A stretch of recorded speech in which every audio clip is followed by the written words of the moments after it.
Did you know that Canada has one of the largest immigration programs in the world? Every year, 3 types or categories of immigrants come to Canada.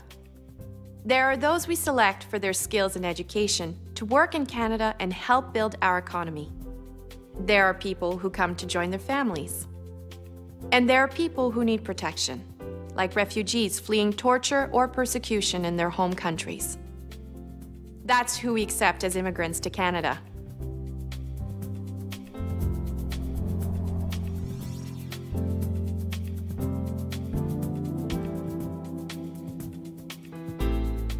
The number we accept every year depends on several things. What kinds of workers will help our economy grow? What jobs are available that can't be filled by Canadians? What's the state of the Canadian economy? And what supports are available to help immigrants succeed when they get here? To help answer these questions, we rely on research and talk to a whole host of people, including provincial and territorial governments. We also talk to experts, including business leaders, trade associations, and immigrant groups. And we talk to people who provide services such as English and French language training directly to newcomers. We take other factors into consideration as well. Things like Canada's proud humanitarian tradition in being a haven for those fleeing torture and oppression, as well as Canada's population growth. Today, Canada needs a high level of legal immigration to keep our workforce strong. As with other countries with aging populations and low birth rates, in the not-too-distant future, Canada will not have enough people to keep our workforce growing. Yes, the majority of new entrants to our labor force will continue to come from within Canada, from people leaving school. But as the baby boomers retire, our economy is going to rely increasingly on immigration for labor force growth. Without immigration, the size of our workforce will begin to shrink. All these considerations add up to a number, or rather a range of numbers, on how many immigrants we will accept each year. In 2012, we plan to accept between 240,000 and 265,000 new immigrants. That's a little less than 1% of our population. Everyone who wants to immigrate to Canada is assessed fairly, regardless of their country of origin, race, ethnic origin, religion, or gender.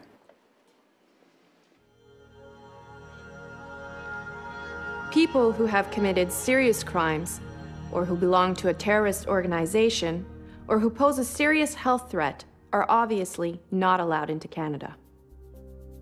All immigration applications are considered on a case-by-case basis, on the specific facts presented by the applicant in each case. Let's take a look at those numbers again. If we break them down a little more, about 61% of immigrants who come to Canada each year are economic immigrants and their dependents. Economic immigrants are chosen because of what they can contribute to the Canadian economy.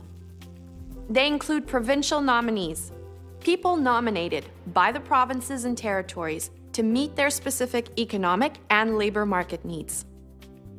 Economic immigrants also include skilled workers and entrepreneurs, the self-employed, and certain temporary workers and students we'd like to have stay in Canada after their work placements or studies are over, so that they can continue to contribute to our economy. As I said, that 61% also includes dependents, including spouses and young children of the economic immigrants. In fact, these dependents represent just over half of the overall number in the economic category. About 26% of the immigrants who come to Canada each year are family class immigrants.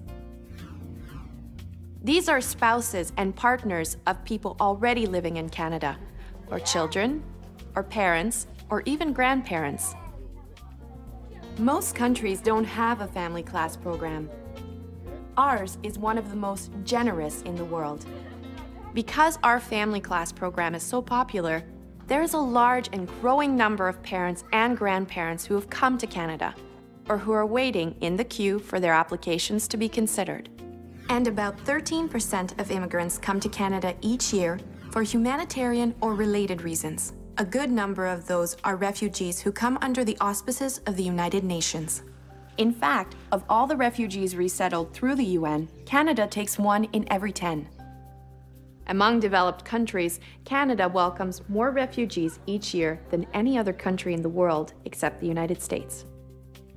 As I said, Canada selects immigrants based on objective criteria: what they can contribute to the economy, whether they have family members here, or whether they are refugees fleeing torture and persecution. And everyone, regardless of country of origin, is eligible to apply to immigrate to Canada if they meet these objective criteria. However, over the years, the countries of origin of immigrants have changed. As you can see, most immigrants to Canada today come from China, India, and the Philippines. Together, immigrants from those 3 countries make up almost a third of our overall intake of immigrants. That's a big change from the 1980s and early 90s, when Canada accepted far more economic immigrants from Hong Kong than from mainland China, and far fewer from India and the Philippines. Over time, if a region or country has a growing number of people who want to immigrate to Canada, and a large number of these people meet our selection criteria, then we will accept a large proportion of immigrants from those regions and countries. We adjust accordingly.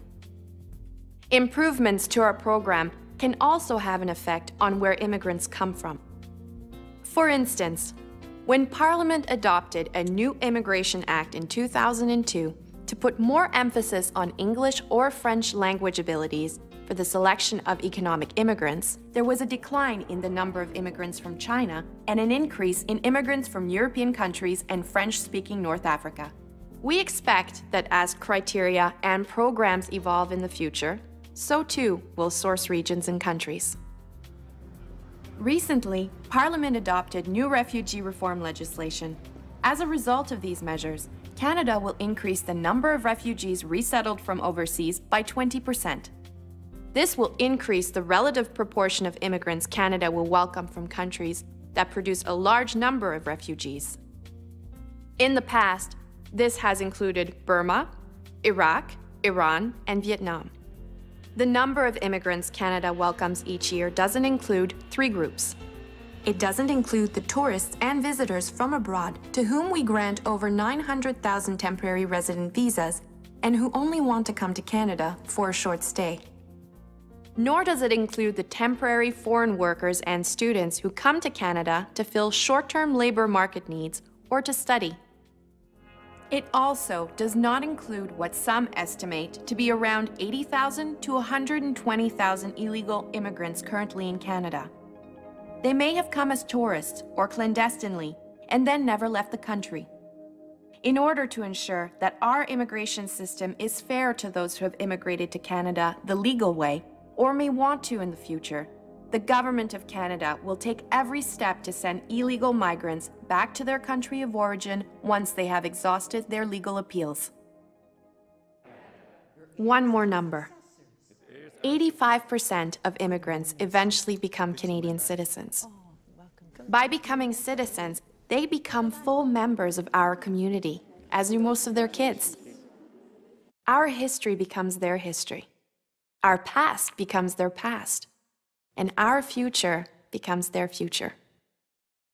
Immigration has always been part of Canada's story.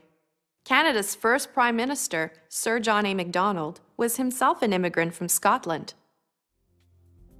Immigrants have risked their lives to defend Canada, strengthen our economy, enrich our culture, and uphold freedom, democracy, human rights, and the rule of law.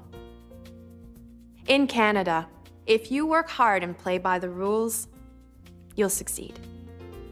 That's why Canada is a great country to live in. Immigrants are helping to keep it that way.